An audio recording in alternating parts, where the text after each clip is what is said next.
जिस तरीके से पूरे देश में भारतीय जनता पार्टी की जबरदस्त लहर है और अभी हाल ही में जो असेंबली के इलेक्शंस हुए हैं, 4 राज्यों में भारतीय जनता पार्टी की प्रचंड बहुमत के साथ जीत हुई है। मोदी साहब ने जिस तरीके से देश के अंदर गरीब, मजदूर, किसान, हिंदू, मुस्लिम, सिख, ईसाई, गांव के, शहर के, पहाड़ के, मैदान के सबकी भलाई का काम किया है, उसी प्रकार आप देखेंगे कि जम्मू कश्मीर के अंदर भी मोदी साहब की योजनाओं का लाभ समाज के हर वर्ग को हुआ है। वो चाहे गांव के हैं या शहर के हैं, पहाड़ के हैं या मैदान के हैं, जम्मू रीजन के हैं या वादी कश्मीर के रहने वाले हैं, हिंदू हैं या मुसलमान हैं या सिख हैं या ईसाई हैं, समाज के हर वर्ग का भला मोदी साहब ने किया है। जैसे उत्तर प्रदेश, उत्तराखंड, मणिपुर और गोवा में भारतीय जनता पार्टी की प्रचंड जीत हुई है, उसी प्रकार जम्मू कश्मीर में भी भारतीय जनता पार्टी की प्रचंड बहुमत के साथ आने वाले इलेक्शंस में जीत होगी। जम्मू कश्मीर में अगला चीफ मिनिस्टर बीजेपी का होगा और जम्मू कश्मीर की अगली सरकार भारतीय जनता पार्टी की होगी।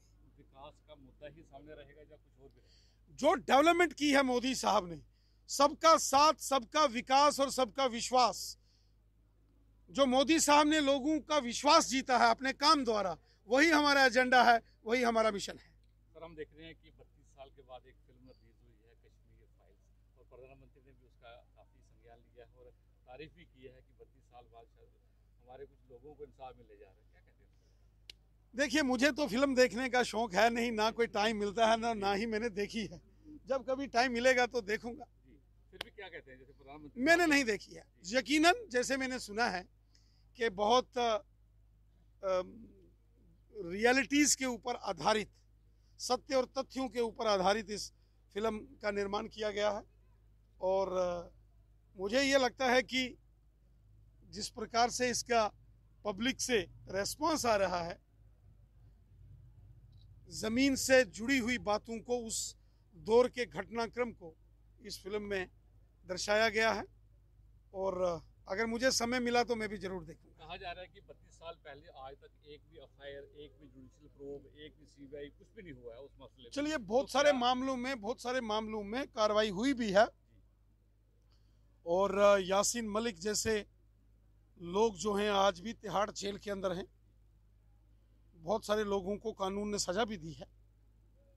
कुछ लोग सबूतों के अभाव में बच गए, लेकिन ये फिल्म जैसा इसका रिव्यू आ रहा है, ऐसा लगता है कि बहुत उस जमाने के अंदर जो तकलीफ, कष्ट, समस्याएं रही, जो जुल्म सितम हुआ है, उसको उन्होंने पर्दे पर इस फिल्म के माध्यम से लाया गया है। तो क्या चाहते हैं कि एक ऐसा प्रोब हो जाए, कोई जुडिशियल हो जाए या कोई हाई सुप्रीम कोर्ट का कोई जज बैठ के इस चीज़ को बाहर निकाले, ताकि पूरी दुनिया को जो सच्चाई है? देखिए, दुनिया सच्चाई जानती है और सारी दुनिया को मालूम है जो जम्मू कश्मीर में आतंकवाद है, ये पाकिस्तान की देन है। ये आतंकवादी अलगाववादियों ने जम्मू कश्मीर के अंदर कत्लेआम किया, कश्मीरी पंडितों को बंदूक की नोक पर कश्मीर घाटी से निकाला, वहाँ के अंदर रहने वाले सिखों का कत्ल हुआ और वहाँ के अंदर रहने वाले जो देशभगत, जो नेशनलिस्ट, हुब्बल वतनी का जज्बा रखने वाले मुसलमान हैं, उनको भी पाकिस्तानियों ने कत्ल किया, उनका भी बहुत बड़ा नुकसान हुआ।